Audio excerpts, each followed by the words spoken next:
Full form of SQL क्या है? Structured query language. Structured query language, right. And ये file में मैंने लास्ट में आपको ये जो आपने गो थ्रू कर लिया होगा, बट मैं अपने अकॉर्डिंग और इसको थोड़ा सा बता देता हूँ। यहाँ से स्टार्ट हो रहा है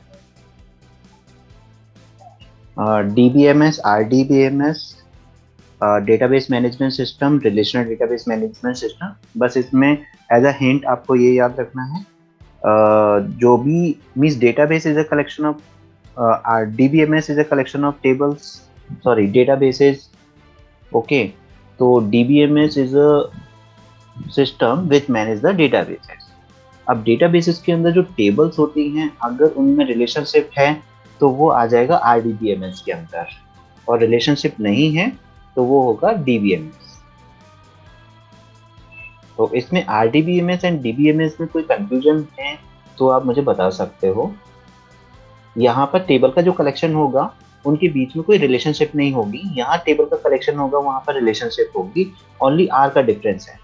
एंड रिलेशनशिप जो स्टेब्लिश होती है वो प्राइमरी की एंड फॉरेन की बेसिस पर होती है, जो हम प्राइमरी की फॉरेन की बनाते हैं। अब देखो जैसे जैसे मैं बोलता जाऊंगा, अगर बीच में आपको लगेगा कि आपको फॉरेन की पूछना है, प्राइमरी की पूछना है, कुछ और पूछना है, तो आप मुझे वहीं पर रोक कर पूछ सकते हो वो टर्म। ओके, अगर आपकी तरफ से कोई क्वेश्चन नहीं आया और तो मैं आगे बढ़ जाऊंगा। And database, relational database. Okay, normal database मतलब टेबल का कलेक्शन होगा, रिलेशनल डेटाबेस जो भी टेबल का कलेक्शन होगा उनके बीच में डेटा मतलब रिलेटेड डेटा होगा। एंड आरडीबीएमएस के ये एग्जांपल्स हैं, तो आपको ये एग्जांपल्स याद रखना है। आरडीबीएमएस में कौन कौन से एग्जांपल्स हैं, जो हम माई एसक्यूएल कर रहे हैं या एसक्यूएल कर रहे हैं वो आता है आरडीबीएमएस के अंडर में आता है। ओके, और कुछ मैंने हिंट टाइप से लिख कर दिया है कि ये आपको बस याद करना है। अब देखो यहाँ बेनिफिट्स ऑफ माई है नहीं, लेकिन अगर आपको पता नहीं है बेनिफिट्स ऑफ माई तो फिर आप सीधा मेन पार्ट में जाके उनके बेनिफिट्स एंड वो याद कर सकते हो।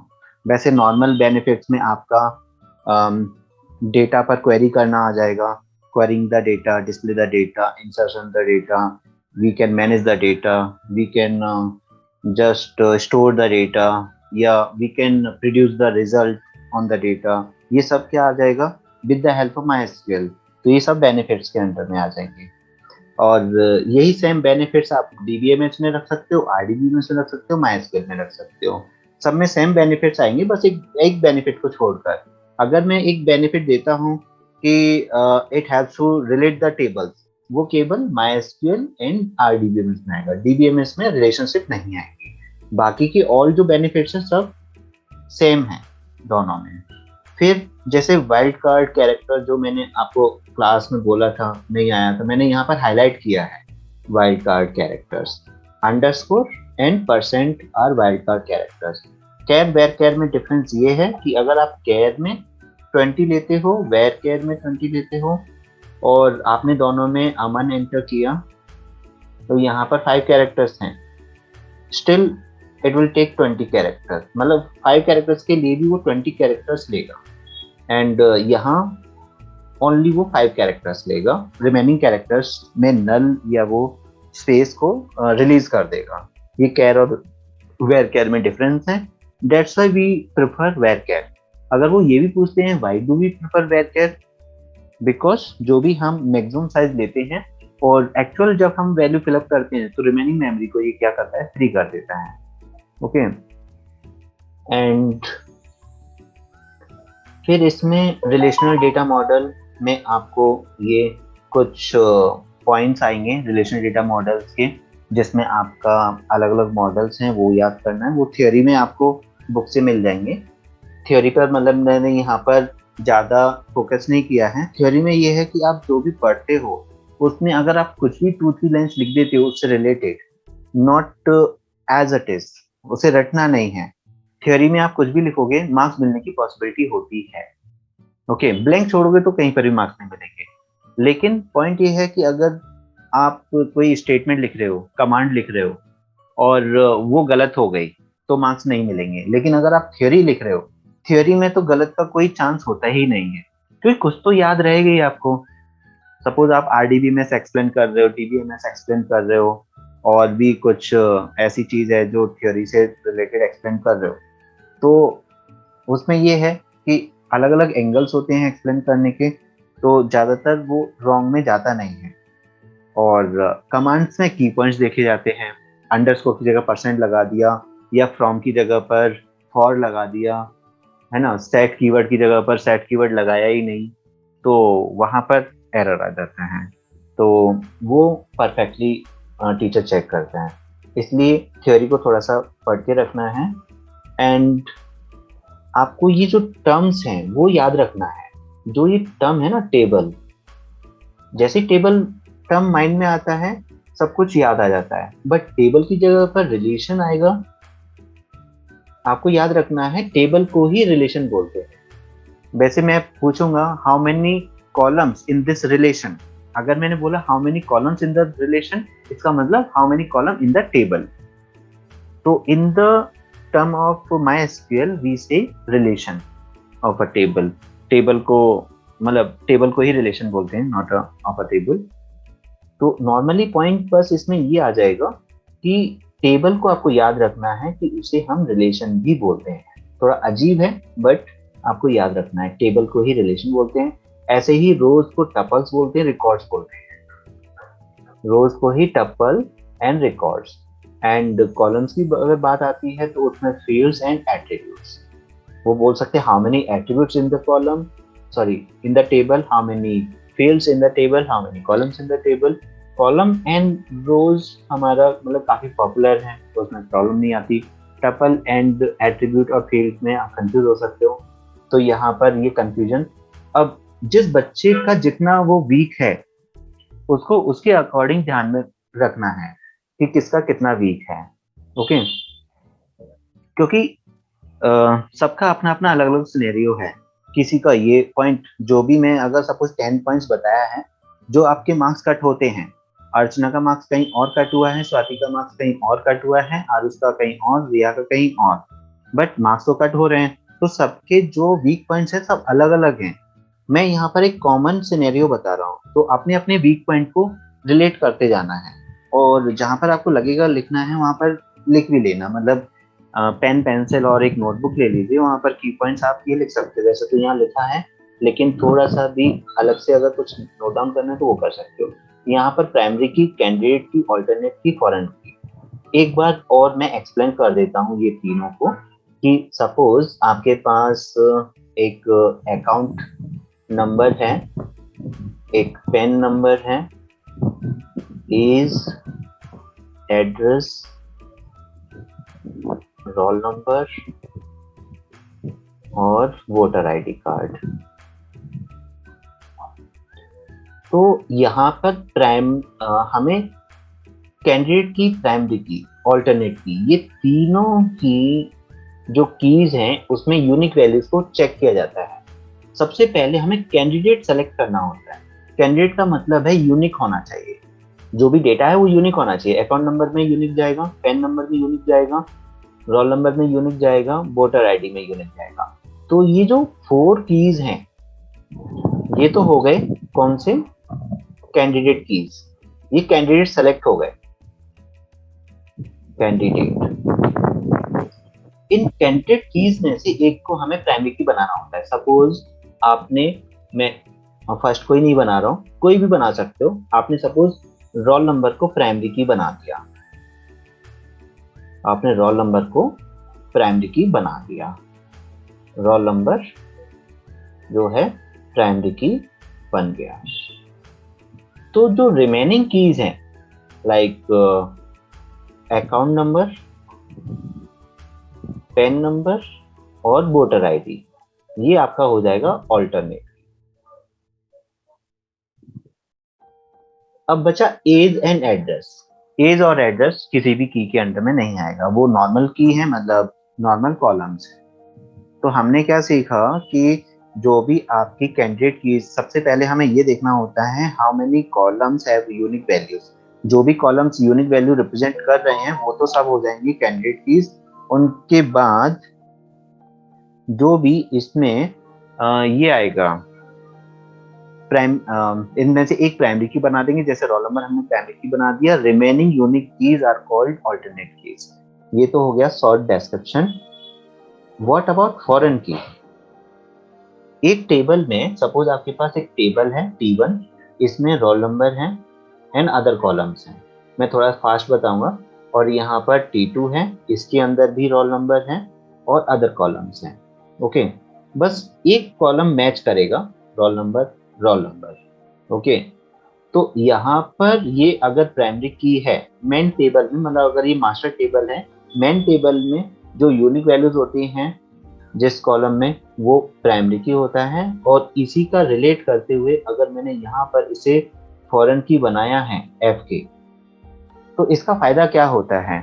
फॉरेन की टेक्स डेटा फ्रॉम प्राइमरी की। अगर प्राइमरी की में 1 2 3 है तो फॉरेन की में भी आप 1 2 3 डाल सकते हो। अगर आप 4 डालने की कोशिश कर रहे हो फॉरेन की में, ऑलवेज रिमेंबर फॉरेन की टेक्स डेटा फ्रॉम प्राइमरी की। अगर आपने रिलेशनशिप स्टैब्लिश की है दो टेबल्स के अंदर, तो अगर आप 4 एंटर करने की कोशिश कर रहे हो और यहाँ 4 नहीं है तो 4 एंटर नहीं होगा। एक ये सिचुएशन पूछ लेते हैं कि फॉरेन की में हम डेटा एंटर करने की कोशिश कर रहे हैं और वो एंटर नहीं हो रहा है, what's the situation? It means that particular data is not inside the primary की। ये क्लियर हो गया। और अगर उसको आपने प्राइमरी की में, पहले प्राइमरी की में डालना पड़ेगा, तब आप फॉरेन की में डाल सकते हो। प्राइमरी की ऑलवेज यूनिक होता है एंड नॉट नल होता है, ये तो पता ही है। फॉरेन की क्योंकि ये प्राइमरी की से लिंक होता है ना, फॉरेन की प्राइमरी की से लिंक होता है, तो क्या हम फॉरेन की में डुप्लीकेट डेटा डाल सकते हैं? हमें ये समझना है। तो यहाँ पर होगा यस, फॉरेन की में डुप्लीकेट डेटा पॉसिबल है। मींस प्राइमरी की में आपका रोल नंबर 1 है तो फॉरेन की में रोल नंबर 2 3 टाइम रिपीट हो सकता है। ओके, ऑलवेज ये रिलेट। अब जैसे आपने एक बैंक में एक अकाउंट नंबर ओपन कर दिया, अब ओनली 1 टाइम आप ट्रांजेक्शन नहीं करोगे ना, ट्रांजेक्शन तो मल्टीपल टाइम करोगे। When you transaction multiple time, तो मल्टीपल रिकॉर्ड जनरेट होंगे, वो लेकिन मेन टेबल में जनरेट नहीं होंगे, उसकी रिलेटेड टेबल में जनरेट होंगे जो फॉरेन की है। ओके, तो फॉरेन की में आपके डुप्लीकेट डेटा हो सकते हैं, बट फॉरेन की में वही डेटा होंगे जो प्राइमरी की में है। बस ये याद रखना है। अगर कोई क्वेश्चन है तो पूछ सकते हो। यहाँ तक है कोई क्वेश्चन? नहीं है। डिग्री एंड कार्डिनलिटी क्या होता है? मैंने सिंपल बताया है, CC नेवर कम्स।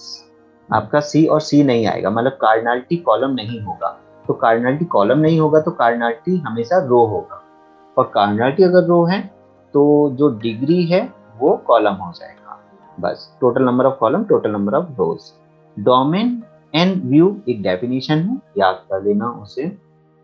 उसके बाद DDL डेटा डेफिनेशन लैंग्वेज। अच्छा, डेफिनेशन का मैं स्पेलिंग अगेन बता देता हूँ। डेफिनेशन का ये है, मैं नेशन नहीं है यहाँ पर, आई है। ओके, ये दो लोगों ने गलत किया था। And data manipulation language, transaction control language. Normally केवल आपके में 2 ही हैं, बाकी के तो एक्स्ट्रा नॉर्मली बस डेफिनेशन याद करना। ओनली DDL DML है सिलेबस में केवल।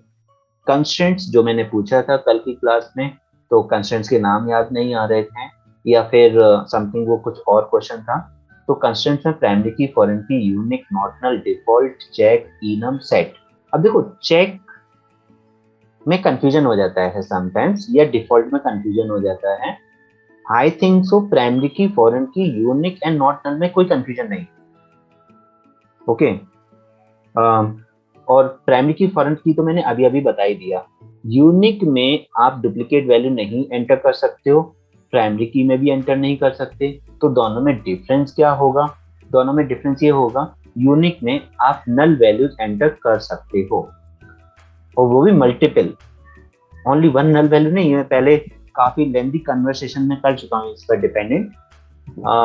तो यहाँ पर नल वैल्यू है, आप एक और नल वैल्यू एंटर कर सकते हो। ओके, मल्टीपल नल वैल्यू आपकी एंटर हो सकती है यूनिक में, प्राइमरी की में नल वैल्यू एंटर नहीं हो सकती। ये डिफरेंस है, दोनों ही यूनिक वैल्यू को रिप्रेजेंट करता है, बट यहाँ नॉट नल और एक्स्ट्रा आ जाता है।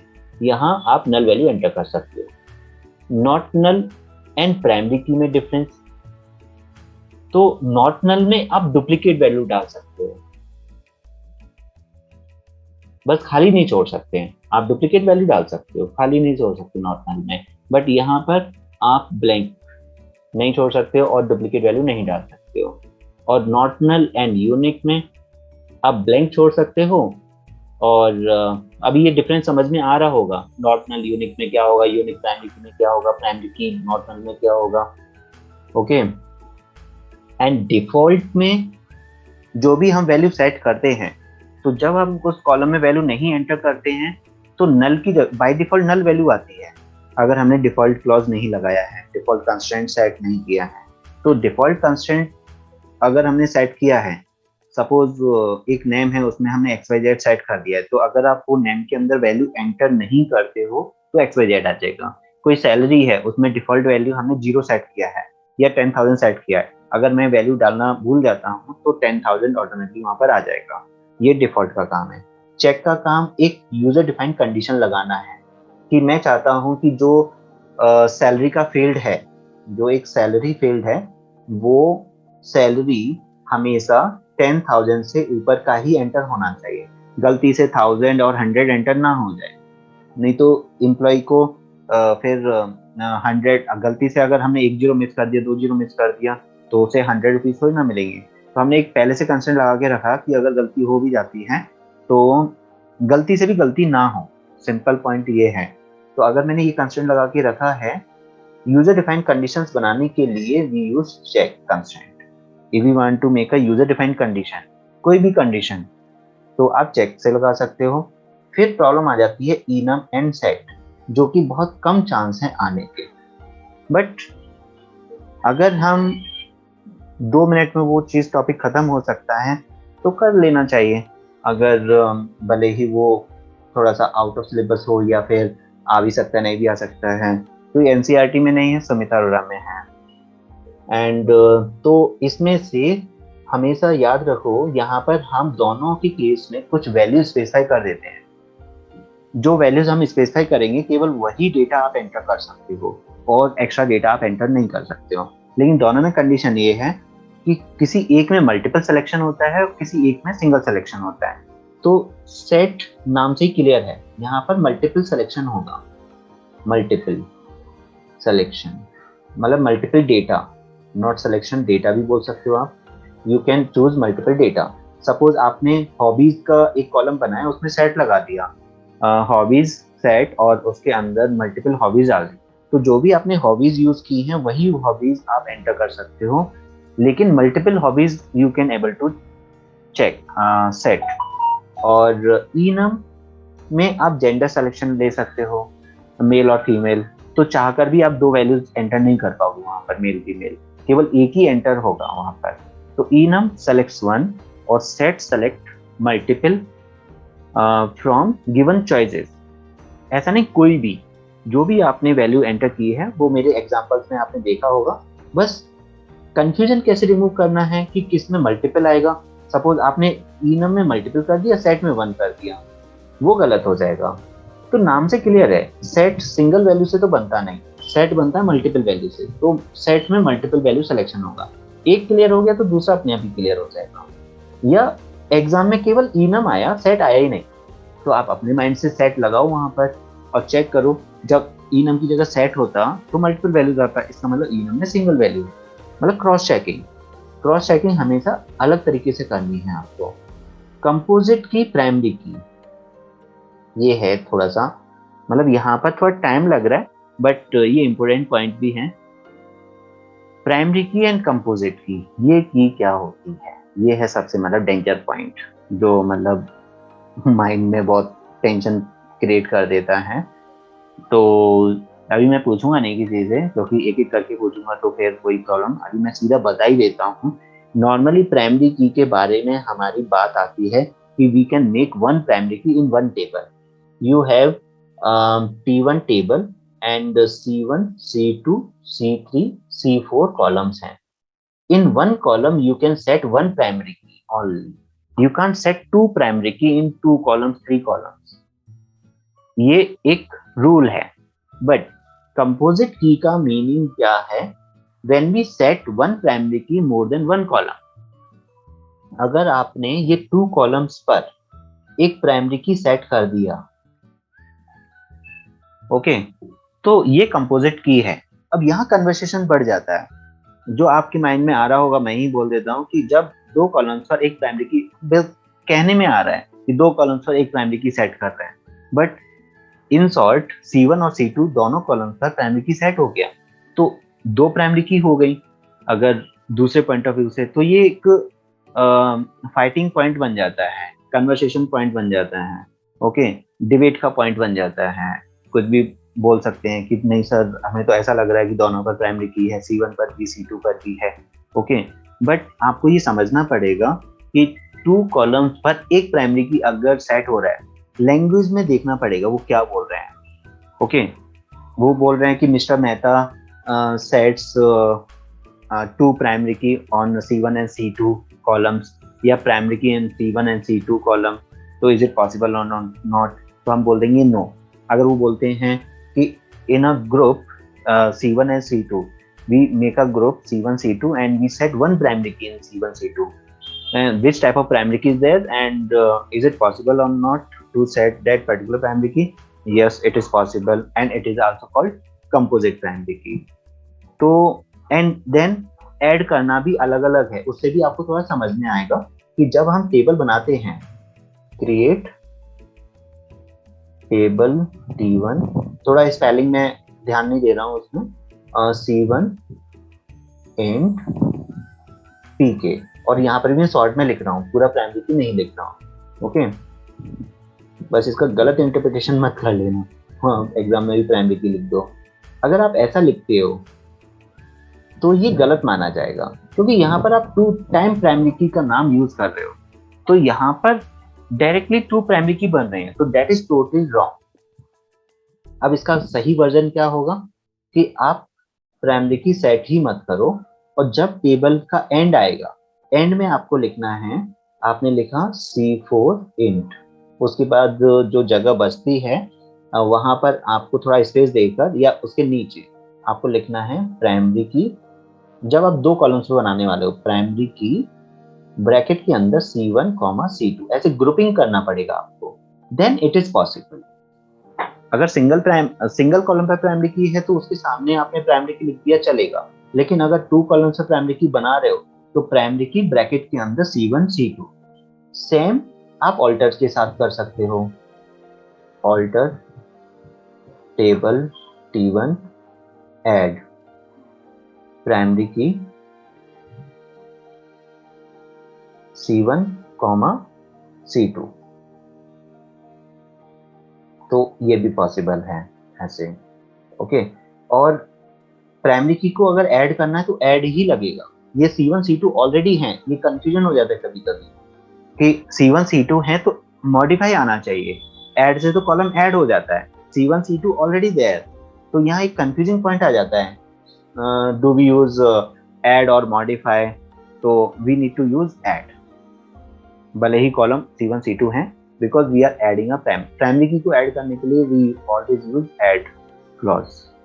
तो यहाँ पर थोड़ा सा स्टॉप ले लेते हैं, और ये जो कंपोजिट प्राइमरी की का फिगर है सिंपल है। अगर, और हाँ, इसका एक एग्जांपल भी मैं बता देता हूँ कि अगर आपने C1 एंड C2 दोनों पर प्राइमरी की लगा दिया है, 101 101 111 एंड 101 and 101 102 111 101।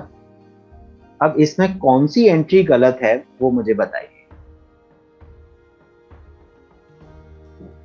इसमें से कौन सी एंट्री गलत हो सकती है? इसमें आप चलो 1 मिनट ले सकते हो, मतलब 30 सेकेंड्स। इसमें से कौन सी ऐसी एंट्री है जो मैंने गलत कर दी है, और ये दोनों पर मैंने प्राइमरी की सेट किया है? Find out which entry is wrong.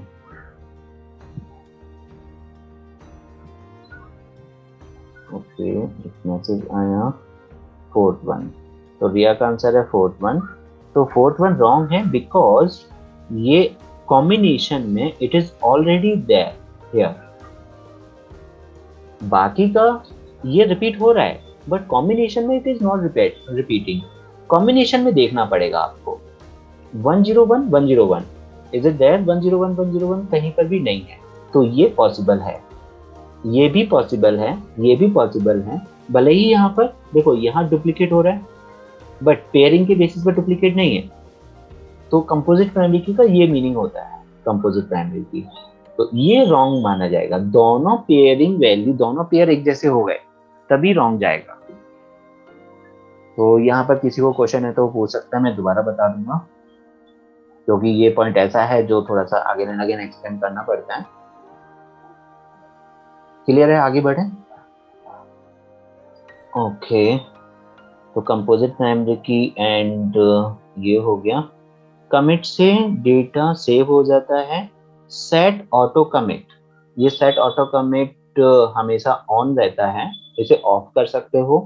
मतलब हम auto commit on end of, on और ऑफ के लिए आपको बस इतना लिखना है, बस इतना याद रखना है, सेट ऑटो कमिट में हमें इज इक्वल टू 1 और इज इक्वल टू 0 देना होता है।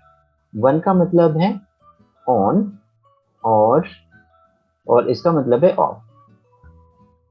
0 अगर आपने दे दिया तो सेट ऑटो कमिट ऑफ हो जाएगा और सेट ऑटो कमिट 1 दे दिया तो ऑन हो जाएगा। बाय डिफॉल्ट ऑन रहता है। रोल बैक बस इतना याद रखिए, just like undo. Save point हम बीच बीच में सेव पॉइंट बनाते हुए चलते हैं बट ये आना कम है, बट जैसा मैंने पहले बताया है उतना आप देख लेना इसका। और थोड़ा सा मैं बता देता हूँ सेव पॉइंट का। जैसे आपने एक कमांड लिखा इंसर्ट और फिर आपने सेव पॉइंट बना दिया, सेव पॉइंट ए, फिर आपने डिलीट कमांड किया, फिर सेव पॉइंट बी बना दिया, फिर आपने एक और कमांड यूज किया, फिर सेव पॉइंट बना दिया। तो जब आप रोल बैक करोगे, रोल बैक ए, तो आपका जो अंडू होगा वो यहां तक अंडू होगा, मतलब इंसर्ट कमांड रहेगा। अगर आप नॉर्मल रोल बैक करते हो तो कंप्लीट अंडू हो जाता है। अगर आप 5 कमांड्स लिखते हो तो 5 कमांड्स अंडू हो जाएंगी। अगर आप नॉर्मल रोल बैक करते हो, roll back with save point अगर आप करते हो तो पर्टिकुलर सेव पॉइंट तक अंडू होता है केवल। अगर सेव पॉइंट बी किया होता तो बी तक ही अंडू होता, बस ये है। ओनली रोल बैक अगर यूज करते हैं तो फुल्ली वो बैक में चला जाता है कंप्लीटली, जितने भी आपने अपडेशंस किए होते हैं, और सेव पॉइंट की बेसिस पर वो पीछे एक एक करके वापस जाता है। तो सेव पॉइंट हमें बनाने पड़ते हैं खुद से, पहले से बना नहीं रहता है वो। ये तो पूरा हो गया theory description half an hour के अंदर। अब आ जाते हैं कमांड्स पर। तो देखा जाए तो फर्स्ट कमांड है क्रिएट डेटाबेस स्कूल। तो इस कमांड से हमें पता चल रहा है डेटाबेस क्रिएट हो रहा है, और यहाँ पर database keyword is very important. Every command don't have a database keyword, but जिस कमांड में होता है वो आपको याद रखना है। क्रिएट में डेटाबेस कीवर्ड, ड्रॉप में डेटाबेस कीवर्ड, एंड यहाँ जो शो कमांड है वो डेटाबेस कीवर्ड नहीं, वो डेटाबेसेस हमने लिखा है यहाँ, एस आपको याद रखना है स्पेशली डेटाबेसेस। ओके, शो में 2 कमांड हैं, शो डेटाबेसेस और show tables, show tables and show databases. यहाँ एस आपको स्पेशली याद रखना है। और जब हम डेटाबेस कीवर्ड लिखते हैं वहां पर एस नहीं आता। और क्रिएट एंड ड्रॉप में चाहे वो डेटाबेस हो या टेबल हो, टेबल होगा तो टेबल कीवर्ड आएगा, डेटाबेस है तो डेटाबेस कीवर्ड आएगा क्रिएट एंड ड्रॉप में। और एक ये इंपॉर्टेंट कमांड है जो हमें याद नहीं होती नॉर्मली, ये स्पेशल कमांड है, इसे आप याद रख सकते हैं। तो एक्चुअली कुछ कमांड ऐसी हैं जो हम बार बार यूज नहीं करते। Create, drop, show databases, use school, show tables, ये हम बार बार यूज करते हैं तो हमेशा याद रहती है। केवल ये एक कमांड ऐसी है जो हम यूज करते नहीं है जनरली। तो केवल इस कमांड को हाईलाइट करो और चाहो तो एक नोटबुक लिखकर नोटबुक में इस कमांड को ही लिख लीजिए, क्योंकि यही एक ऐसी कमांड है जो हम शायद ही आपने पूरा MySQL जब से स्टार्ट किया है 11 से और 12 तक 1 या 2 बार आपने यूज की होगी। लेकिन रिमेनिंग कमांड्स जब भी आप MySQL ओपन करते हो, आपको डेटाबेस बनाना है, डेटाबेस को हटाना है, डेटाबेस की पूरी लिस्ट देखनी है, मतलब आ ही जाता है। तो सेलेक्ट डेटाबेस क्या करता है, चलो इसे तो मैं आप लोगों से पूछ लेता हूँ, देखते हैं किसको याद है। Select database, round bracket open and close, क्या करता है ये स्पेशल कमांड है। कोई है जो बता सकता है इसका आंसर? ओके, 1 मैसेज आया, shows the database we are using, database name। तो आरुष का आंसर सही है। ये क्या करता है, डेटाबेस का नाम शो करता है, currently use database name. Okay, currently used database name.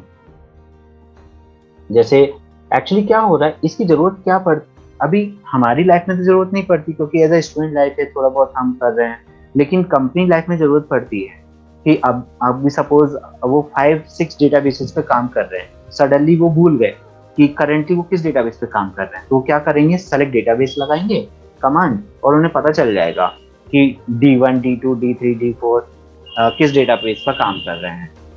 Okay, तो सेलेक्ट, अगर क्वेश्चन आता है which command is used to see the current database name, ये क्वेश्चन आता है which command is used to see the current database name, तो select database आएगा।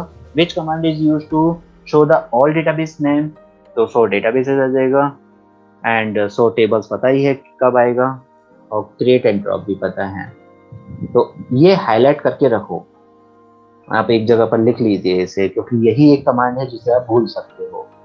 और यूज स्कूल में गलती क्या हो सकती है कि आप ऐसा कर सकते हो और देखने में भी अच्छा लगेगा, यूज डेटाबेस स्कूल। अगर आप इसे बार बार पढ़ोगे तो यही अच्छा लगने लगेगा, बट ये गलत है, यहाँ डेटाबेस कीवर्ड नहीं आएगा। ओके, तो कभी कभी वो ये देते हैं use database school, what's the error in this line, तो इस लाइन में एरर क्या है, डेटाबेस नहीं आएगा। वो एरर के बेसिस पर भी क्वेश्चन दे सकते हैं। और तो इस टाइप से आपको कंप्लीटली पता होना चाहिए। फिर यहाँ पर ये सभी डेटा टाइप्स हैं, एंड बस इतना याद रखिए कौन कौन सी चीज आपकी सिंगल कोट्स के अंदर आती है, कैर, बैक कैर और डेट, ये 3 थिंग्स हैं जो आपकी सिंगल कोट्स के अंदर आती हैं या डबल कोट्स के अंदर आती हैं। रिमेनिंग थिंग्स, इवन टाइम भी सिंगल कोट के अंदर आता है। रिमेनिंग थिंग्स जो फ्लोट है, डेसिमल है, इंटीजर है, इंट है, वो नॉर्मल वैल्यू दिखती हैं। फ्लोट एंड डेसिमल मतलब वो पॉइंट की वैल्यू स्टोर होती है। इंट एंड इंटीजर नॉर्मल, और एक नंबर नाम से भी आता है नंबर, ये बहुत पुराना हो गया, अभी मुश्किल ही आएगा। नंबर मतलब इंटीजर। और ये है पूरा एक टेबल, इस टेबल को आपने बस माइंड में स्टोर कर लिया तो सब कुछ आ जाएगा इसमें। नॉट नल हमें पता है कैसे लगाते हैं, प्राइमरी पता है, नॉट नल भी ये पता है, दोबारा आ गया। डिफॉल्ट ब्रैकेट के अंदर हमने ये वैल्यू दे दिया, और मैंने पूछा था डिफॉल्ट इज इक्वल टू, अगर मैं XYZ लिखता हूँ तो ये पॉसिबल है या नहीं, किस किसने करके देखा ये वाला पॉइंट? अगर नहीं करके देखा है तो केवल यही यूज करो, वो सही भी हो सकता है गलत भी हो सकता है। ओके, किसने करके देखा? नहीं करके देखा ना किसी ने?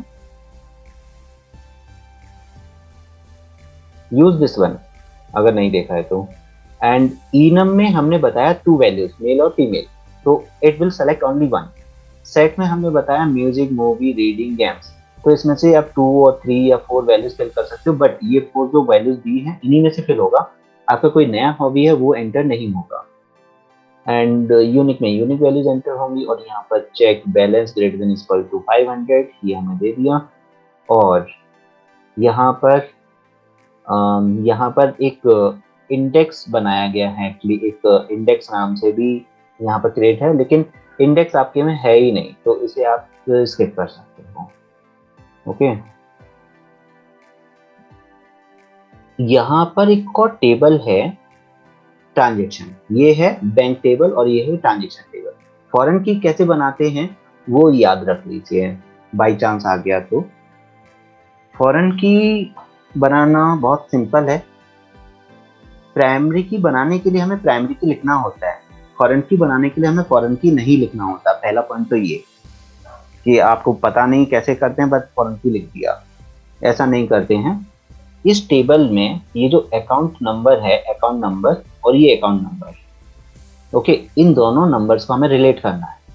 अकाउंट नंबर इंट, बस ये फॉरेन की बनाने के लिए हमें रेफरेंसेस कीवर्ड ऐड करना होता है, रेफरेंसेस कीवर्ड, एंड इस टेबल का नाम और किस कॉलम से कनेक्ट कर रहे हो वो कॉलम का नाम, कॉलम नेम, टेबल नेम और रेफरेंसेस कीवर्ड, ये 3 वर्ड्स हमें लिखने पड़ते हैं, फॉरेन की बन जाएगा। रेफरेंसेस, प्राइमरी की टेबल का नाम और प्राइमरी की कॉलम का नाम। तो ज़्यादा टफ नहीं है, बस एक बार देखोगे, बस उसको हाईलाइट तरीके से उसे कर लीजिए एज अ फॉरेन की।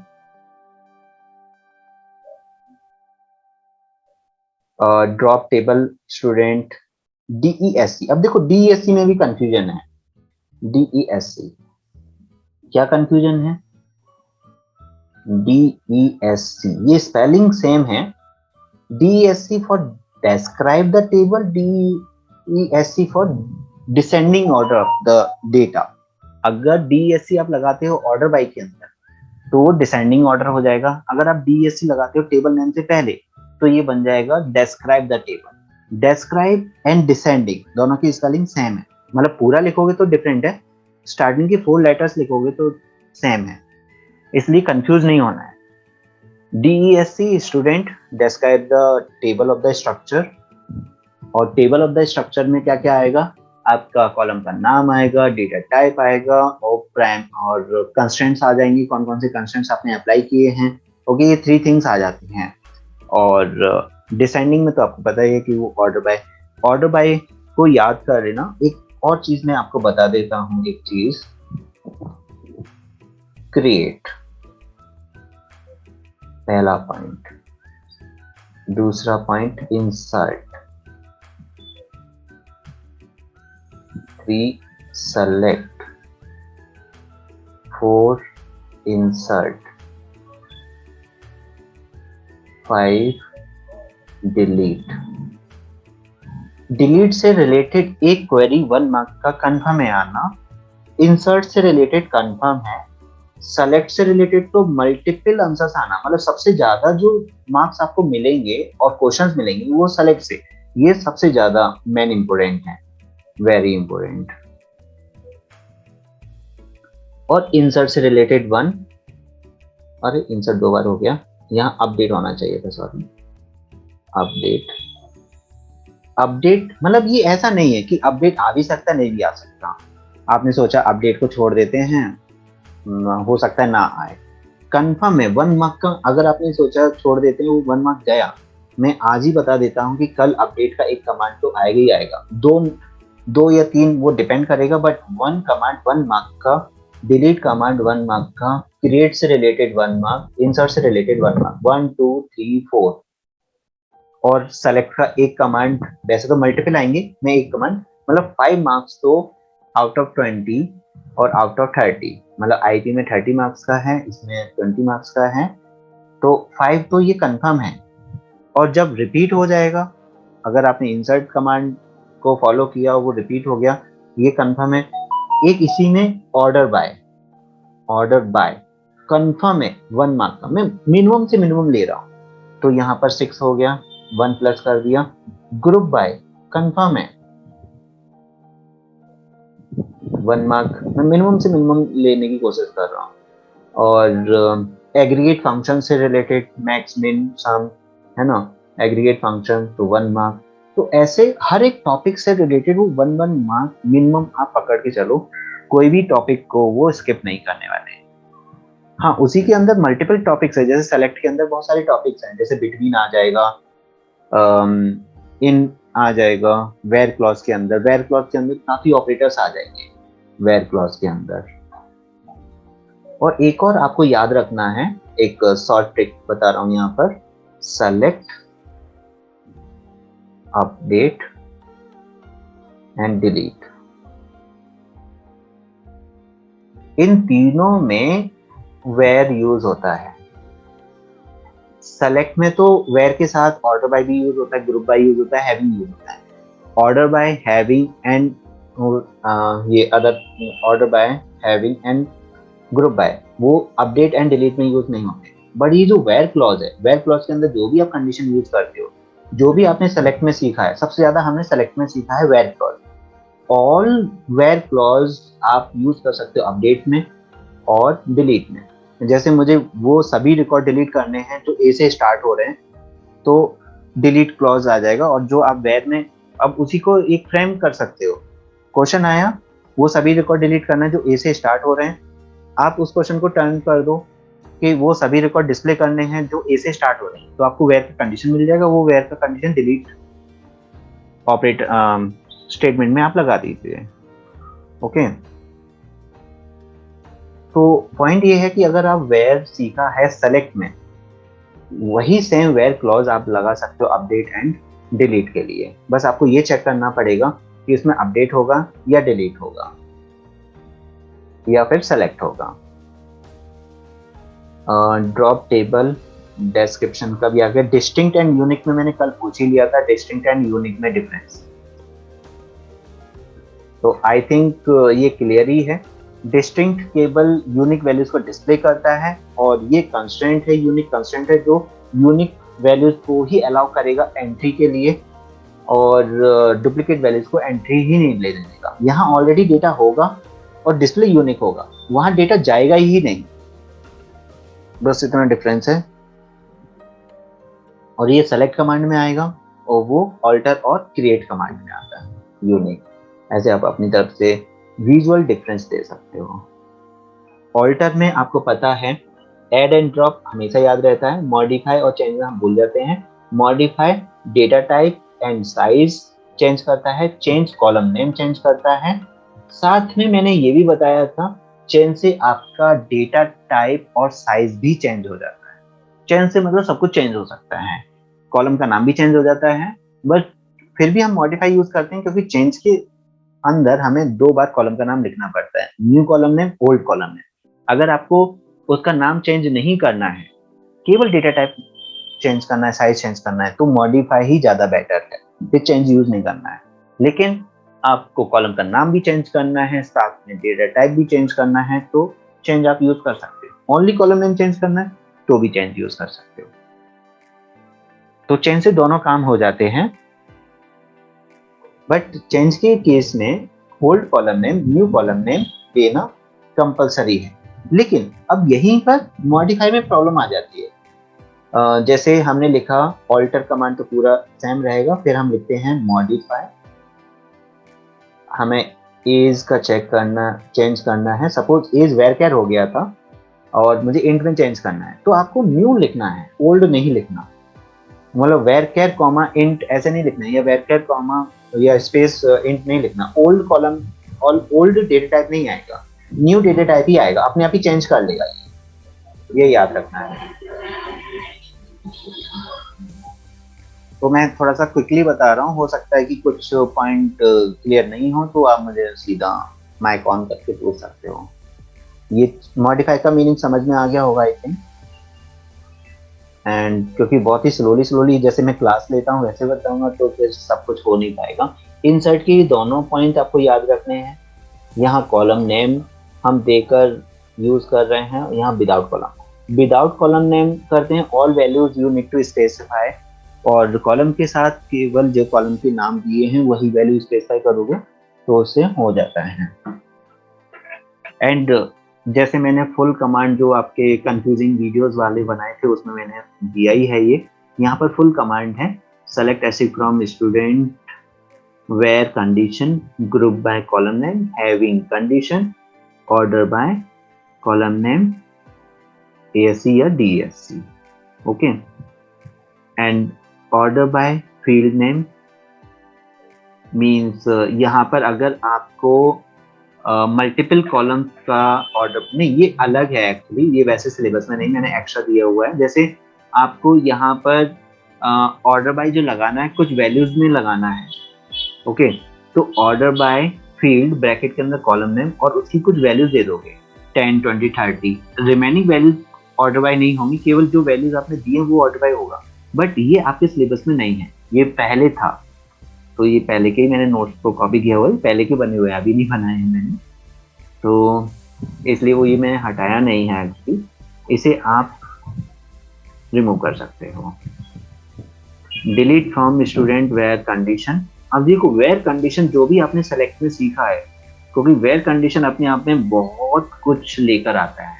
देखो यहाँ पर मैंने बोला भी है वेयर कंडीशन में क्या आ जाएगा, इज आ जाएगा, इन आ जाएगा, लाइक आ जाएगा, इज, इन और लाइक में परसेंट और अंडरस्कोर यूज होता है, जो अब मुझे दोबारा बताने की जरूरत नहीं है, पता ही है। परसेंट मल्टीपल कैरेक्टर्स के लिए यूज होता है, ये सिंगल कैरेक्टर के लिए यूज होता है। इन आपके पास स्पेसिफिक वैल्यूज हैं उसके लिए यूज होगा। सपोज आपके पास रोल नंबर है, रोल नंबर इन 1, 5, 6, ये मैंने कुछ वैल्यूज दे दी, ओके। इनका कॉम्पिटिटर कौन है या सिनोनिम कौन है वो मैं बता देता हूं, क्योंकि कभी कभी वो क्या करते हैं, इन और ही बिटवीन, मतलब 4 कमांड्स देंगे और चूज करने के लिए बोलेंगे कौन किसको रिलेट कर रहा है। वैसे तो वो बहुत इजी है, आप रिलेट भी कर पाओगे।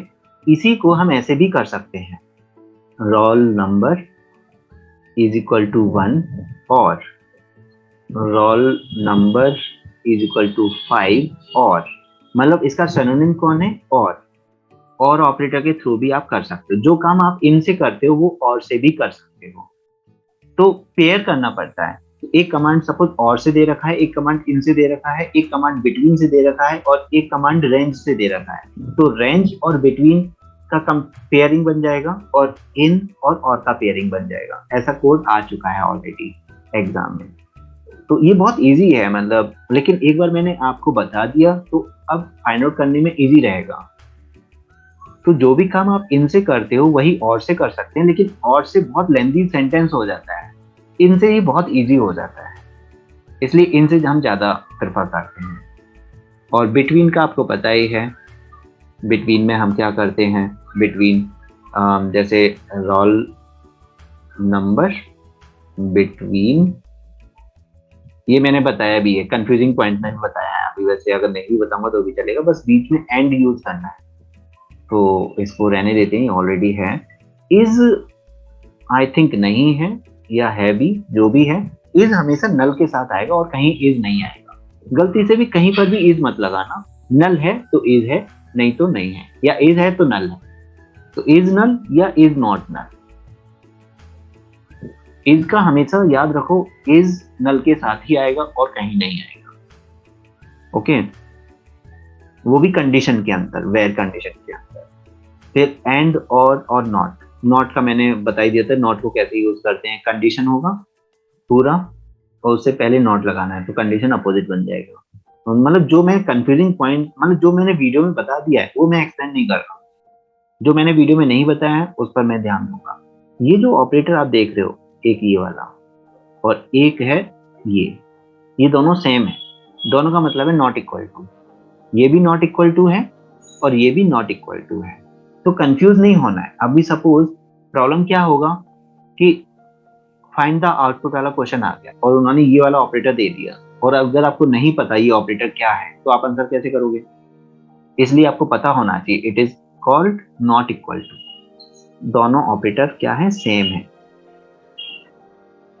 तो जहां पर भी आपको लग रहा है कि ये पॉइंट आपका वीक है उसको एक शॉर्ट में लिख लो, और दोबारा अगर आप भूल के सीधा कॉल करो, व्हाट्सएप करो, कुछ भी करो, उस डाउट को दोबारा क्लियर कर लेना, तो आप लिख लीजिए। और देन डिलीट में where clause condition, update delete में फ्रॉम आता है और सेलेक्ट में फ्रॉम आता है, ये याद रखो, सेलेक्ट में फ्रॉम और डिलीट में फ्रॉम। अपडेट में फ्रॉम नहीं आएगा, अपडेट में सेट कीवर्ड आएगा, सेट कॉलम नेम, ये मल्टीपल कॉलम्स अगर वैल्यू सेट करना है तो update T1 set C1 is equal to value, comma C2 is equal to value where condition, comma लगाकर आप सेपरेट कर सकते हो। इसमें बस इफ नल मैंने अभी तक किसी को भी एक्सप्लेन नहीं किया, इफ नल ये एक्स्ट्रा है। इफ नल हो सकता है कि मैंने सेपरेट क्लासेस में पहले कभी अभी रिसेंटली 2-3 क्लासेस जो हुई हैं आप लोगों की, उसमें मैंने इफ नल को एक्सप्लेन नहीं किया है इफ नल क्या है। बट इफ नल बहुत ही इजी पॉइंट है। इसकी मैं सिचुएशन बता देता हूँ पहले कि एक सैलरी है, उसके अंदर आपके पास सपोज 10,000, 5,000 एंड नल भी है और 50,000 इस टाइप का सैलरी है और अगेन नल है। तो क्वेरीज क्या होती हैं कि मुझे वो सैलरी डिस्प्ले करना है जो नल नहीं है, तो इज नॉट नल लगा देंगे। वो सैलरी डिस्प्ले करनी है जिसमें नल है, तो हम क्या कर देंगे, इज नल लगा देंगे। तो या तो ये सैलरी वाला डिस्प्ले होगा या फिर ये वाले डिस्प्ले होंगे। अभी तक आपको केवल इतना पता है। अब मैं क्वेरी चेंज कर रहा हूं। I want to display all records, but instead of null I want to display 0. Instead of null, I want to display 0. Query change हो गया। पहले 2 क्वेश्चन ये थे, I want to display null salaries record, ये display हो जाएगा, ये display हो जाएगा, या फिर नॉट नल वाले डेटा तो इज नॉट नल आ जाएगा। लेकिन अभी क्वेश्चन ये कि I want to display all records, but instead of null, I want to display 0. Question समझ में आ गया होगा आई थिंक।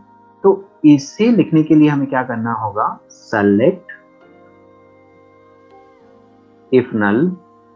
जैसे क्वेरी से भी समझ में आ रहा है बट थोड़ा सा तो पता होना चाहिए तभी ज्यादा क्लियर होता है। इफ नल सैलरी, जो नल की जगह पर आप डिस्प्ले करना चाहते हो, जैसे मैं डिस्प्ले करना चाहता हूँ 0, आप डिस्प्ले करना चाहते हो 1,000 या 20,000, जो भी वैल्यू डिस्प्ले करना चाहते हो इंस्टेड ऑफ नल, तो आप यहाँ पर दे दीजिए फ्रॉम टेबल नेम। तो यहाँ नल की जगह पर 0 आ जाएगा। तो this is a new point for all student, क्योंकि ये मैंने किसी भी क्लास में अभी रिसेंटली क्लासेस में नहीं बताया, बीच में कभी बताया हो किसी ना किसी स्टूडेंट को तो हो सकता है। और आई थिंक इफ नल के लिए मैं पूछ लेता हूँ आप लोगों से, बिकॉज ये एक्सप्लेन हुआ ही नहीं था। तो कोई है जिसे नहीं समझ में आया इफ नल? आरुष, अर्चना, रिया, स्वाति, ये क्लियर हो गया? अरे रिप्लाई करो। समझ में आ गया। Yes, sir. ओके, चलो आगे चलते हैं फिर। फंक्शंस जो हैं वो CS स्टूडेंट्स को नहीं आ रहे हैं, तो मैं अभी फंक्शंस को एक्सप्लेन नहीं कर रहा हूँ। ज्वाइनिंग भी नहीं आ रहा है, किसी को आ रहा है किसी को नहीं आ रहा है। तो लेकिन ये सब सिंपल हैं। इन पर डिपेंडेंट मैं आपको क्या करूँगा कि आपको कुछ क्वेश्चंस अभी मैं देने वाला हूँ, उस पर आप मुझे आंसर सेंड कर देना तो उससे हो जाएगा। बस इतना है कि जो कार्टेशियन प्रोडक्ट है क्रॉस ज्वाइनिंग है। अगर एक टेबल में यहाँ 3 रिकॉर्ड्स हैं और इसमें 4 रिकॉर्ड्स हैं, तो जो डेटा आएगा वो मल्टीप्लाई होकर आएगा, मीन्स 12 रिकॉर्ड्स आएंगे कार्टेशियन प्रोडक्ट में। कार्टेशियन प्रोडक्ट में क्या होता है, रिकॉर्ड्स मिक्स होकर आते हैं। यहाँ पर मैं यहाँ पर थोड़ा सा टेबल के थ्रू बता देता हूँ यहाँ पर कि किस टाइप से इसमें ये होगा। और मतलब ये मैं अभी बताऊँ या बाद में? चलो बता देता हूँ, जल्दी हो जाएगा, उसमें ज़्यादा टाइम नहीं लगेगा। जैसे कि ये भी पेपर है, इसमें 2 टेबल हैं, इस टेबल को ही देख लेते हैं तो इससे ही समझ में आ जाएगा। अगर कार्टेशियन प्रोडक्ट आपने किया है तो 1 2 3 4 5 6 1 2 3 4 5 तो 30 रिजल्ट्स आएंगे। अब वो 30 रिजल्ट्स क्यों 30 रोज आएंगे? ओके, कॉलम्स मतलब रोज मल्टीप्लाई होता है, कॉलम्स ऐड हो जाते हैं। 1 2 3 4 5 6 7 8 9 10 11 कॉलम्स आएंगे, 30 रोज आएंगी। 30 रोज कैसे आएंगे? ये एम्प्लॉय का डेटा इन सभी एम्प्लॉय से मैच करेगा, फिर ये एम्प्लॉय का डेटा अगेन ही सबसे मैच करेगा, इस एम्प्लॉय का डेटा अगेन ही सबसे मैच करेगा। तो इन सब के 5 सिनेरियो बन जाएंगे। इनको ऐड कर दोगे तो आपको 30 ही मिलेगा। इससे अच्छा है मल्टीप्लाई कर दो। तो कभी कभी वो क्या बोलते हैं, just get the Cartesian product and जो कार्टेशियन प्रोडक्ट का जो रिजल्ट आएगा उसका कार्डिनलिटी एंड डिग्री बताओ। तो जब आप कार्टेशियन प्रोडक्ट परफॉर्म करोगे तो उसकी रोज आएंगी 30 रोज। तो जो कार्डिनलिटी होगी वो क्या हो जाएगा, ये 30 हो जाएगा, एंड जो डिग्री होगी 1 2 3 11 डिग्री हो जाएगी। बस ऐसे।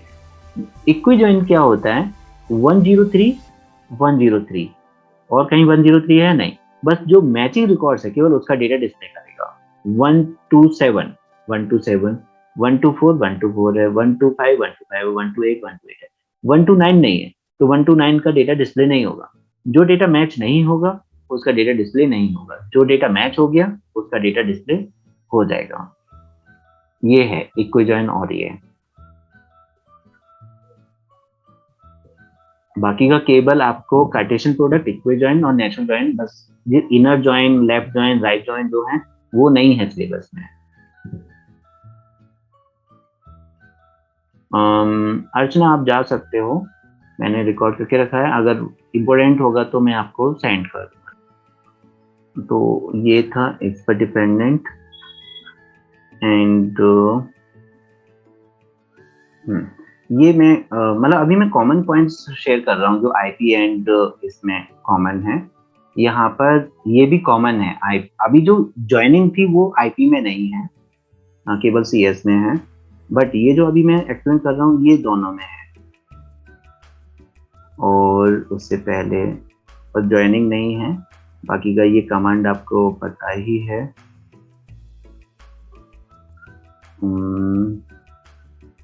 ये हटा सकते हो, इसकी जरूरत नहीं है। केवल सेट ऑटो कमिट 1 से ऑन हो जाएगा, 0 से ऑफ हो जाएगा। ये रोल बैक का कमांड का मैंने बताया कैसे ये काम करता है। बस इन कमांड्स के मीनिंग समझने हैं।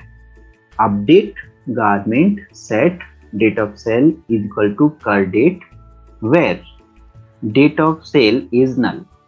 आई थिंक सो मीनिंग समझ में आ गया होगा, क्योंकि एक डेट ऑफ सेल का कॉलम है जिसमें नल पड़ा हुआ है और अदर भी हैं, बट जहां जहां नल है वहां पर करंट डेट सेट करना है। मतलब ये क्वेश्चन क्या है कि जहां पर भी नल है वहां पर करंट डेट सेट करना है। तो हम क्या करेंगे, ये कंप्लीट क्वेरी हम लिखेंगे और ये मीनिंगफुल क्वेरी है। सीधा हम बोल भी सकते हैं ये टेबल है, इसमें जहां पर भी नल है वहां पर आज का डेट सेट कर दो, तो उसके लिए क्वेरी ये बनेगा। Okay.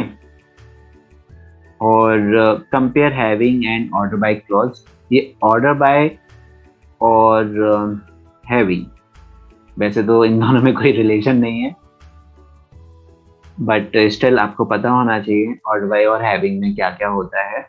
Having and where, having और वेयर तो बनता है relationship between having and where, और आप सबको पता भी है। Right the command to install MySQL connector, ये पाइथन के लिए हो गया, इसकी जरूरत नहीं है अभी फिलहाल। एंड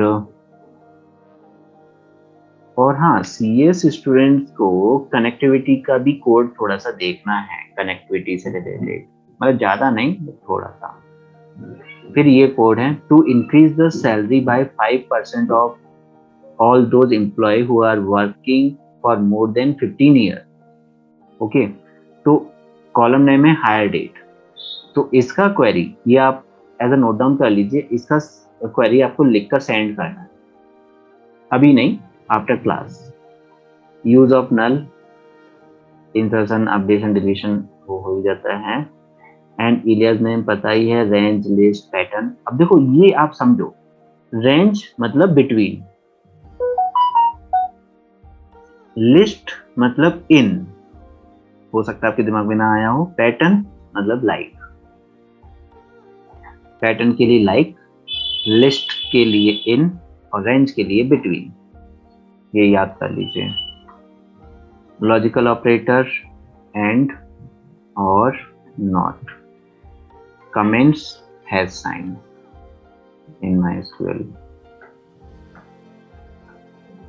अब ये समझिए, ये इंपॉर्टेंट है, ये मैंने यहां पर किया। सेलेक्ट एस्ट्रिक फ्रॉम क्लास, और ये पूरा डेटा है। फिर हमने किया count asterisk comma class group by class. यहाँ पर मैं स्पेशल क्या बताना चाहता हूँ कि 10 का ग्रुप बन जाएगा, अच्छी बात है। 11 का ग्रुप बन जाएगा, ठीक है। 10 में आ गया 3, 11 में आ गया ये। और जो नल वैल्यूज हैं, जिसका आप ग्रुप बना रहे हो उसमें नल वैल्यूज हैं, जनरली होती नहीं है। जितने भी आपने प्रैक्टिस किया है अभी तक नहीं हुई होंगी उसमें नल वैल्यूज। बट यहाँ पर मैंने क्या किया है, जिसको आप ग्रुप बाय कर रहे हो उसमें नल वैल्यूज है, तो क्या होगा, तो नल वैल्यूज का भी ग्रुप बन जाएगा और उसके भी काउंटिंग आएगी 3। क्लियर है ये? क्योंकि ये डाउट आ सकता है, हो सकता है एग्जाम में इस लेवल का दे दें, ये मतलब नेक्स्ट लेवल का हो गया, थोड़ा टफ लेवल का हो गया। तो मैं आपको अलग अलग टाइप से हर टाइप की प्रैक्टिस कराने की कोशिश कर रहा हूँ यहाँ पर। अब इसमें क्या प्रॉब्लम है, इसमें प्रॉब्लम ये है कि यहाँ 3 आया जबकि रोल नंबर के अंदर नल भी है, तो मिनिमम वैल्यू नल नहीं आया, मिनिमम वैल्यू क्या आया, 3 आया। लेकिन अगर आपने ऑर्डर बाय किया तो सबसे पहले नल आएगा। ऑर्डर बाय में सबसे पहले नल आ रहा है, उससे हमें क्या समझ में आ रहा है कि नल को वो एज अ छोटी वैल्यू लेके चल रहा है। उस केस में अगर आपने मिन के अंदर नल कर दिया तो गड़बड़ हो जाएगी। मिन के अंदर नल क्यों नहीं आया, क्योंकि aggregate function doesn't support the null values. Always remember, aggregate function में नल वैल्यू वर्क करता ही नहीं है, इसलिए नल नहीं आया। और ये तो ऑर्डर बाय है, ऑर्डर बाय में नल को एज अ स्मॉल वैल्यू मान के चला है, इसलिए उन्होंने इसको अरेंज कर दिया। ओके, तो एक कॉन्सेप्ट से दूसरा कॉन्सेप्ट इफेक्ट करता है। ऑर्डर बाय में अगर आपने देखा कि नल ऊपर आ रहा है तो फिर आप सोचोगे नल छोटी वैल्यू है तो यहाँ पर एक नल, लेकिन इसमें से भी कौन सा नल लेंगे वो भी कंफ्यूजिंग पॉइंट हो जाएगा। तो ये याद रखना है, तो इसमें ये चीजें आपको याद रखना है। यहाँ पर स्पेशल पॉइंट क्या था, डिसेंडिंग किया तब क्या होगा, तो नल जो है लास्ट में आ गया डिसेंडिंग करने पर, इसका मतलब वही छोटा बड़ा इंटरप्रेट कर रहा है नल को। यहाँ पर ये ऑल्टर के कमांड्स हैं। पहला कमांड में कोई प्रॉब्लम नहीं है, दूसरे में कोई प्रॉब्लम नहीं है। Add date of birth date, add date of birth date first, ये फर्स्ट कॉलम में ऐड हो जाएगा, मतलब कॉलम का जो नेम है फर्स्ट पोजीशन पर आ जाएगा, और आफ्टर नेम नेम के बाद आएगा। अगर 2 कॉलम्स को एक साथ ड्रॉप करना है, drop column name comma, comma भी आएगा, कॉमा ड्रॉप कॉलम नेम, मतलब drop keyword repeat again if you want to drop 2 columns together. ऐसा नहीं कर सकते ड्रॉप कॉलम 1 कॉमा कॉलम 2, ये गलत हो जाएगा। अगर आपको 2 कॉलम्स पर अप्लाई करना है, drop C1 comma C2 is wrong, drop C1 comma drop C2 is correct. Same सबके लिए सेम अप्लाई होगा, यहाँ पर भी ऐड के केस में भी add DOB date comma C2 int, गलत हो जाएगा क्योंकि ऐड दोबारा नहीं लगाया। We need to apply add again, add constraint, ये जो ऐड है कंस्ट्रेंट नहीं सॉरी क्लॉज, ऐड क्लॉज दोबारा रिपीट होगा, मॉडिफाई भी दोबारा रिपीट होगा, मैंने यहाँ किया भी है। तो मैं यहाँ ये बताना चाहता हूँ कि अगर 2 टाइम आप 2 कॉलम्स को एक साथ मॉडिफाई करना है तो मॉडिफाई जो वर्ड है इट विल रिपीट अगेन।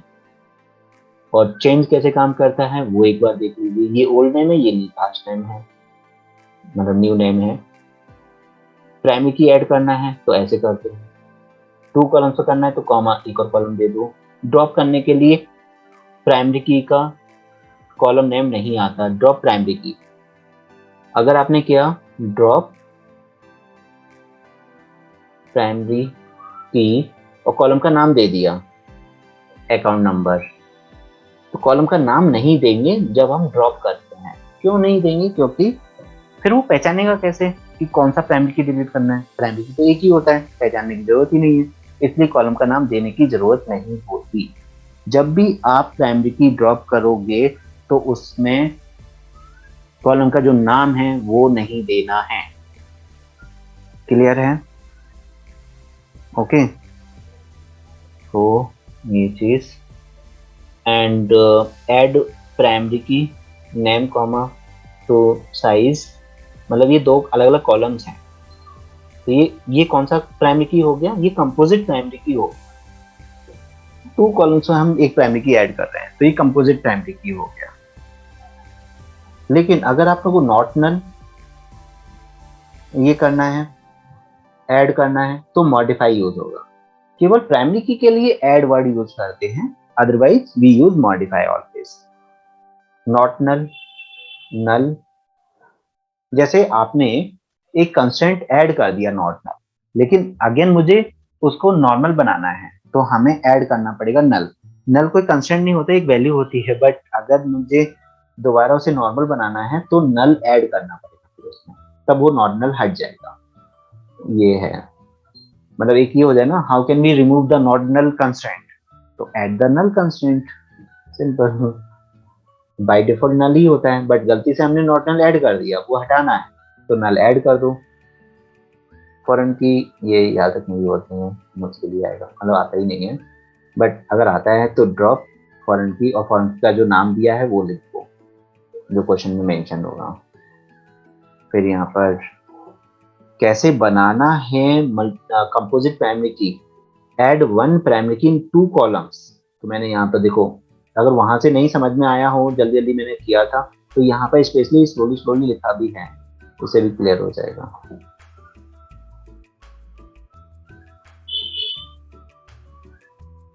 फिर ये कमांड तो एक बार पढ़ लेना, और किसी कमांड में अगर कंफ्यूजन आएगा, क्योंकि डिटेलिंग भी दी है और साथ में उसका आंसर भी दिया है। स्टिल आपको अगर आंसर, अब देखो यहाँ मैंने जल्दी जल्दी जो बता दिया था, C select S from books where publisher equal to APH और पब्लिशर इक्वल टू JPH और पब्लिशर इक्वल टू ABD, यहाँ पर हमने उसको इन से सेपरेट कर दिया है ना, इन से भी कर सकते हैं और से भी कर सकते हैं।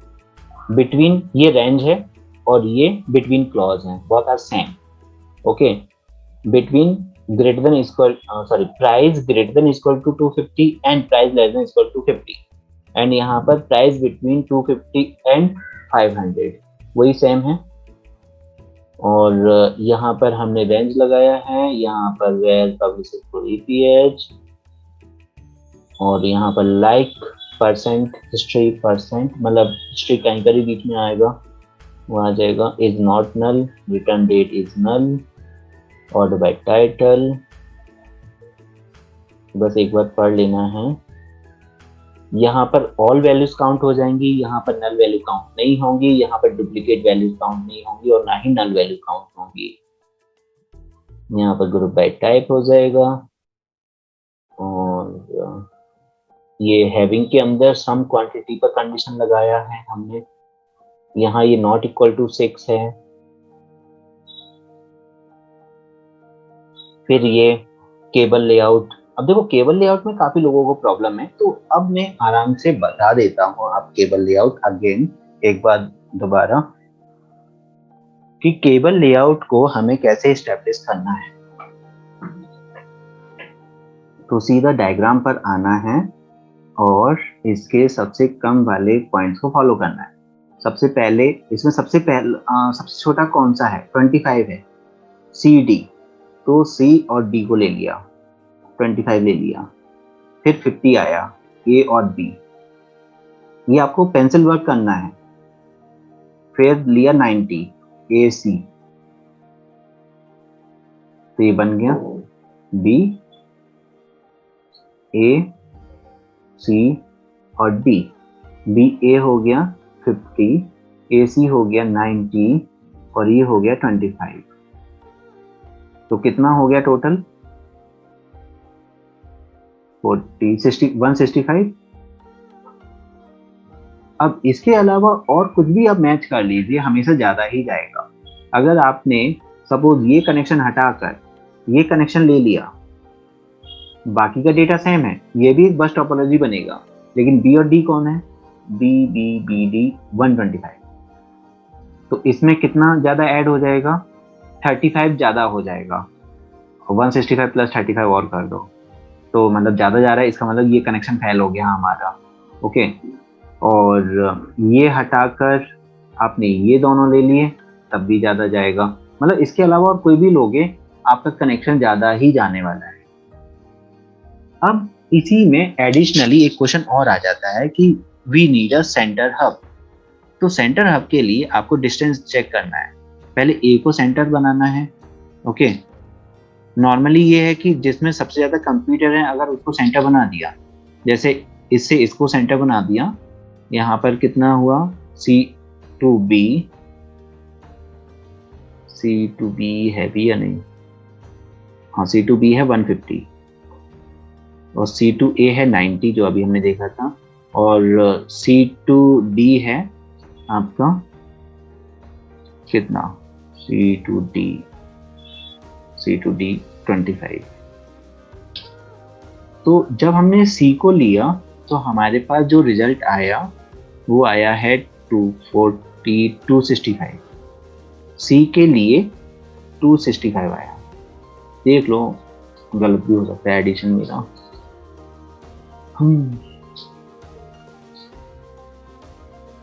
सही है ना। फिर अगर मैंने A को लिया, इसमें A को सेंटर पॉइंट लिया, तो A से C आपका 90, A से B 50 और A से D 170। तो ये ज़्यादा ही चला जाएगा। ओके, अगर आपने A को लिया है तो 265 से तो ज़्यादा ही जा रहा है। कितना हो गया, 26310,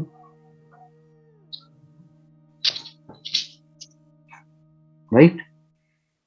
और फिर अगर आपने B को लिया तो 50 मिल जाएगा और ये मिलेगा B2C, B2C कौन है, B2C 150 और B2D 125, 203 325।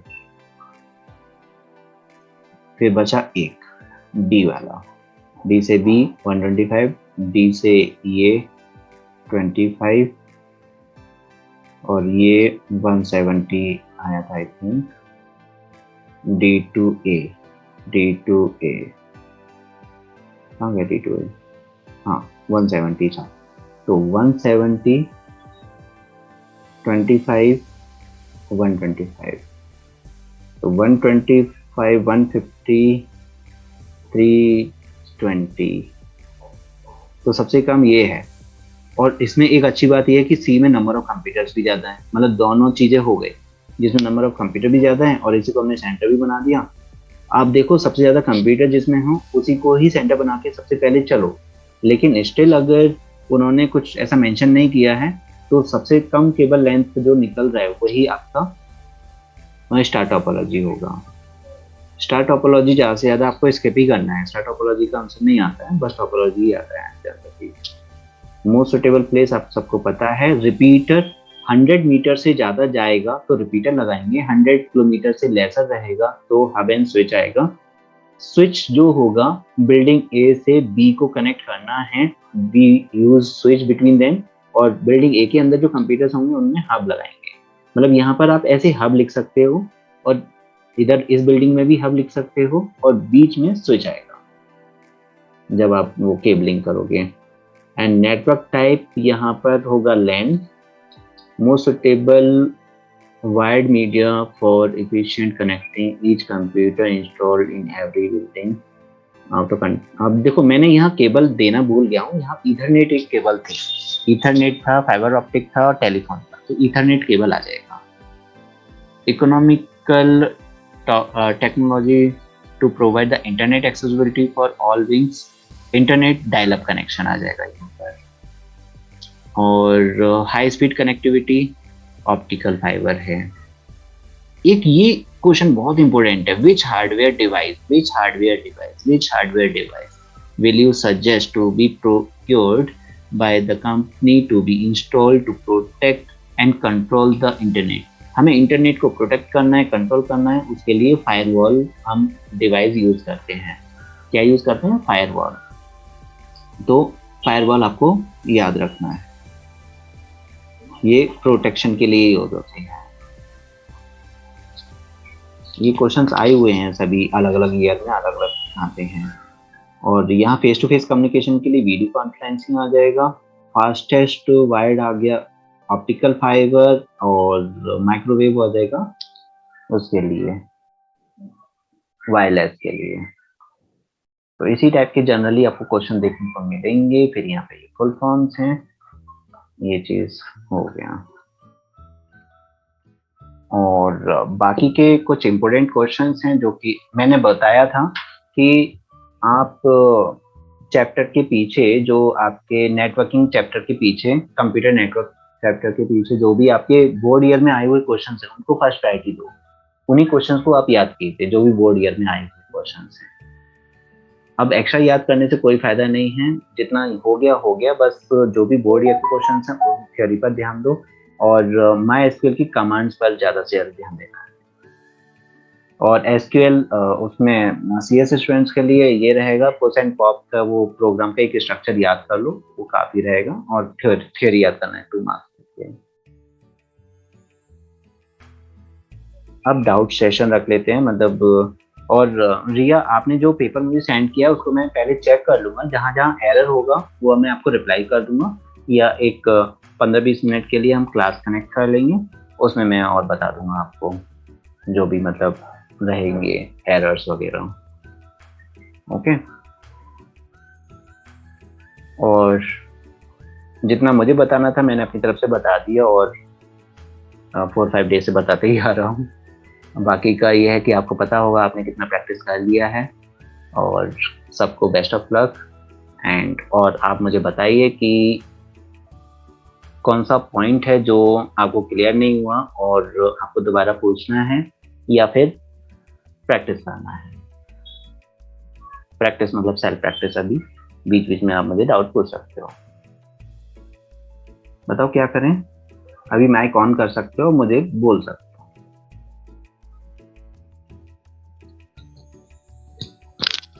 सर मेरा क्लियर है, मैं प्रैक्टिस करके अगर डाउट है पूछ लूंगा। ओके, आप वो फंक्शंस को थोड़ा सा एक बार गो थ्रू कर रहे हैं, ठीक है सर। है ना? फंक्शंस पर ज्यादा फोकस करना है। हाँ और रिया आप बताइए। मेरा भी क्लियर है, मैं टेस्ट शाम तक 7 बजे तक दे देती हूँ। ओके, और जो आपने सेंड कर दिया है उसको मैं क्रॉस चेक कर लूंगा, जहां जहां गलती होगी उसको मैं आपको मतलब बता दूंगा कहाँ पर आपने एरर किया है। वो एरर कल नहीं होना चाहिए, है ना? हाँ, उसमें 1-2 जगह मैंने छोड़ा है ब्लैंक, मेरे को आया नहीं। ओके, तो आप मुझे पूछ भी सकते हो वो कौन सा था जो नहीं आया अभी, तो वो क्लियर भी हो जाएगा।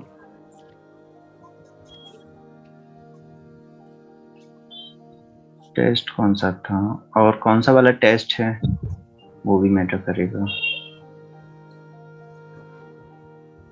टेस्ट 1 में फर्स्ट का सी।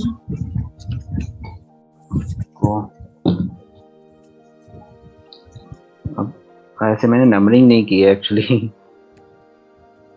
वो मतलब एसक्यूएल का है, कौन सा है? एसक्यूएल का।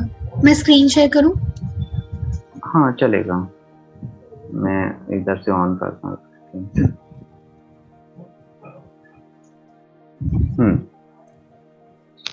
अभी कर सकते हो आप।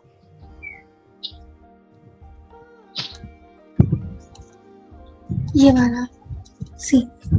सी, अच्छा सी में सबको ही डाउट था। तो अभी ये है कि स्वाति और आरुष आपका रिवीजन हो जाएगा, और आप अपने माइंड में, जब तक मैं लिख रहा हूँ आप भी अपनी माइंड में इसका मेकअप कर लीजिए क्या आंसर आएगा, क्योंकि आप दोनों का भी रॉन्ग ही था ये। तो नॉर्मली पहले हमें समझना है display record listing name as charges, ये तो कॉलम मिल जाएंगे। Amount column is not there, right? Amount is calculated by this calculation. तो इसका जो हमें आंसर लिखना है वो ये आ जाएगा। थोड़ी सी जगह बना लेते हैं।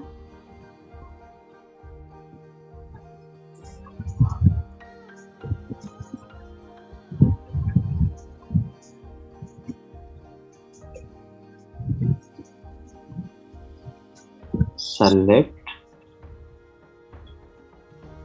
जो भी उन्होंने कॉलम दिए हैं, नेम आ जाएगा, comma as and charges, right, comma. अब हमें ये कैलकुलेट करना है, तो यहाँ पर चार्जेस प्लस 2% वेट कैलकुलेट करना है ऑन द चार्जेस, तो चार्जेस इंटू 2 डिवाइड बाई 100, ये पूरा आपका अमाउंट कैलकुलेट हो जाएगा। पहले ये देख लीजिए, ये है नया आपके लिए।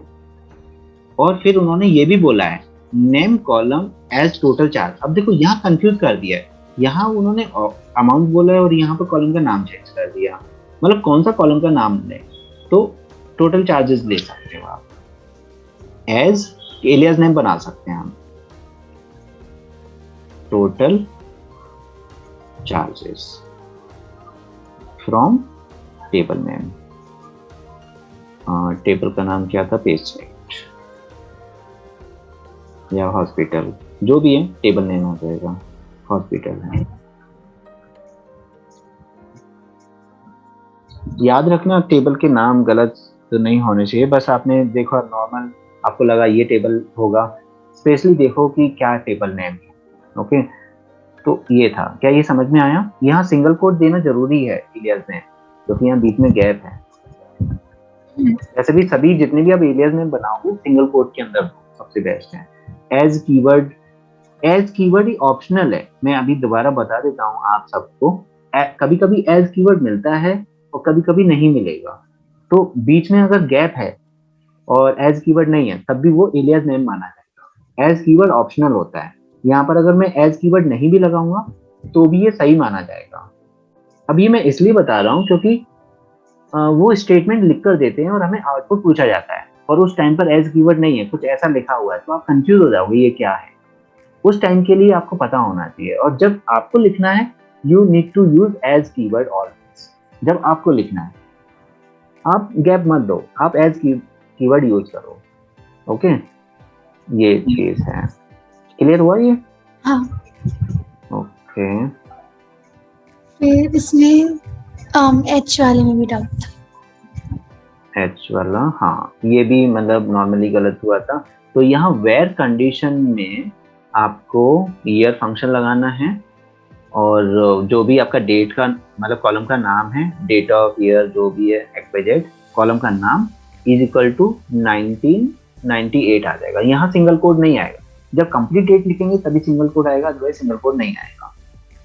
यहाँ ईयर फंक्शन लगा देंगे, तो ये क्या करेगा, डेट में से ईयर निकाल के देगा और उससे ही कंपेयर करेगा। हो गया? एक ये वाला भी होगा, क्योंकि अब देखो आपके सिलेबस में फंक्शंस नहीं आ रहे हैं, तो अगर आपने स्किप भी किया चलेगा, नहीं तो नॉर्मल है ये। मिड क्या करता है, जैसे कोई भी नाम है ABCD, 2 से स्टार्ट करेगा, 2 लेटर ले लेगा, 1 2 3 4, 2 से स्टार्ट करेगा मतलब B, 2 लेटर लेगा मतलब BC रिजल्ट आएगा। अगर आपका ये नाम है ABCD, तो 2 से स्टार्ट करेगा और 2 लेटर्स लेगा। मैंने 0 1 2 लिया था, तो इसमें मेरा COD था। SQL always start from 1, always remember. SQL में 1 से स्टार्ट होता है, कभी 0 से स्टार्ट नहीं होता। ओके, देन इसमें ये वाला 7 2 नहीं समझा तो। यहाँ पर ये है कि जब आप कॉमन मतलब 7 2 मतलब 7 डिजिट्स और पॉइंट के 2 डिजिट तक आए। कॉमन 2 का मतलब है पॉइंट के बाद 2 डिजिट्स आएंगे and total number of digits are 7। जैसे 592.23, पॉइंट के बाद 2 3 रहेगा एंड टोटल डिजिट्स 7 होंगे। अभी तो मैंने 5 लिखा है, मतलब मिनिमम मैक्सिमम 7 होंगे, मिनिमम कितना भी हो सकता है। अभी जैसे ये भी पॉसिबल है, एक डिजिट और दे दिए वो भी पॉसिबल है, एक और डिजिट और दे दिए वो भी पॉसिबल है, एक और दे देंगे वो तो गलत हो जाएगा, क्योंकि फिर 8 डिजिट्स हो जाएंगे। ये टोटल नंबर ऑफ डिजिट्स हैं 7 और कॉमा 2 आफ्टर डेसिमल डिजिट। तो ये जो नंबर है दैट इज, इस नंबर की जगह पर आपको क्या लिखना है, डेसिमल। डेसिमल 7,2 आएगा, या फ्लोट, नंबर नहीं आएगा, फ्लोट 7,2। ये तो केवल इंफॉर्मेशन दी है आपको, क्लियर है? तो डेसिमल और फ्लोट में डिफरेंस क्या है? सेम है, सेम, कोई डिफरेंस नहीं है। इसमें डी भी, अच्छा ये आपने क्या कहा था?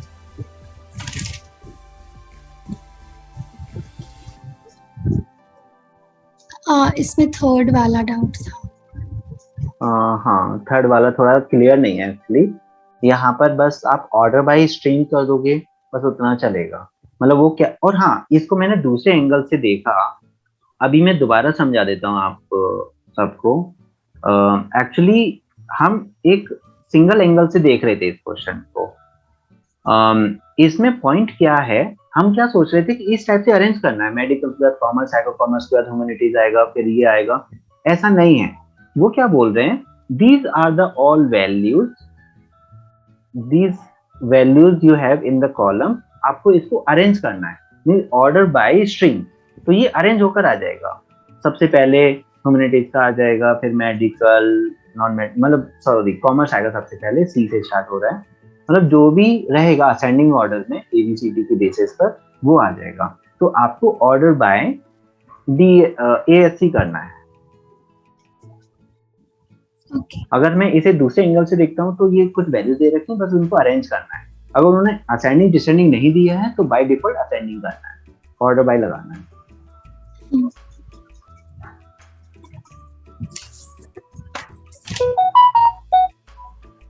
यहाँ पर ये गलत दे दिया है, having stream equal non medical, but still आपको आंसर करना है, नॉन मेडिकल का आंसर कर देना है।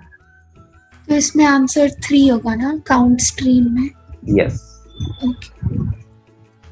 एंड सम स्टिपेंड में भी सिर्फ नॉन मेडिकल का सम? यस, ये दोनों ऐड हो जाएंगे, इधर ये दोनों ऐड हो जाएंगे। सेकंड टेस्ट में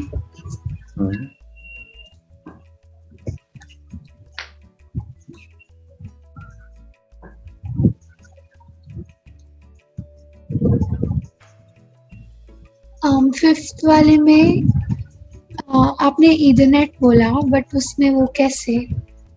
मतलब वो दिया जाएगा एक्चुअली, आपको 3 टेबल दी जाएंगी, उनमें से मैंने ईथरनेट बोला, मैं यहाँ लिख नहीं पाया हूँ एक्चुअली, वो इनकम्प्लीट है क्वेश्चन। उसमें कोएक्सियल था, ईथरनेट था, टेलीकॉम था, इसलिए ईथरनेट लिया बिकॉज इकोनॉमिकल रहेगा। ऑप्टिकल फाइबर ले नहीं सकते। ट्विस्टेड होता तो फिर ट्विस्टेड होता ना?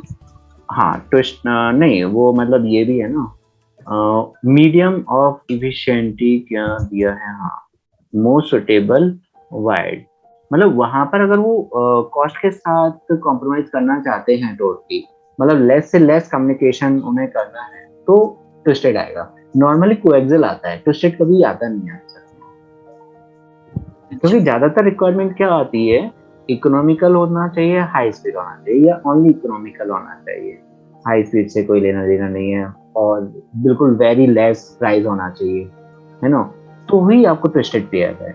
नहीं तो ज्यादातर coaxial cable and optical fibre का ही आता है। तो वो क्वेश्चन में देखना कि very efficient and very less costly होना चाहिए, तो ही आप ट्विस्टेड पेयर लगा सकते हैं। वो भी दिया होगा, उसमें दिया नहीं है तो फिर उसके बेसिस पर रहेगा। एंड इसमें सिक्स्थ का आंसर क्या है? Provide the internet accessibility, dial-up connection. हमें डायल-अप कनेक्शन देना पड़ेगा क्योंकि इकोनॉमिकल चाहिए।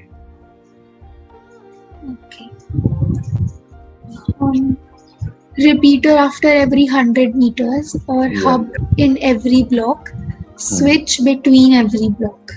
Yes, exactly, correct. Okay. And how to find out the layout? Minimum cable length का निकालना है, मतलब सभी कनेक्शन एस्टेब्लिश कर लेने हैं और उसके बाद मिनिमम केबल लेंथ का निकालना है। और फर्स्ट नोड को लास्ट नोड से ऐड नहीं कर देना है, ये भी याद रखना। आपने वो भी सपोज इंक्लूड कर दिया कि ए से बी को किया, बी से सी को किया, सी से डी को किया, फिर ए से डी को भी कर दिया, वो नहीं करना है। केवल आपस में कनेक्टेड होने चाहिए।